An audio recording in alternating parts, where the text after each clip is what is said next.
Calculating the mode in a data set. The mode is the answer that occurs the most times or is the most common in a set of data. It can be used for both categorical and numerical data sets, and there's no implications for either way of calculating that.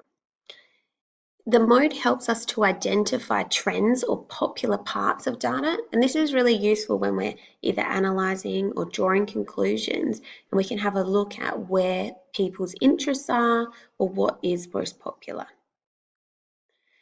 Here are some examples of data that we might receive. So we might get numerical data like this one up here, or we might have categorical data where it is grouped blue, green, orange, purple.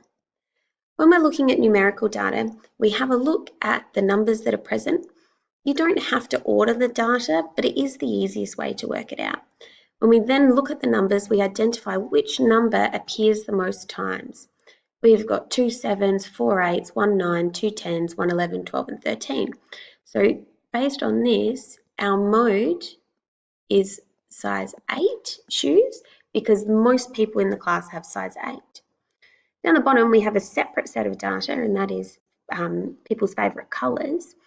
And I can analyse the graph, and 6 people like blue, 3 people like green, 9 people like orange, and 15 people like purple. Based on this, the most popular answer was in fact purple. So the mode is purple, our most popular answer. And that's how easy it is to calculate the mode.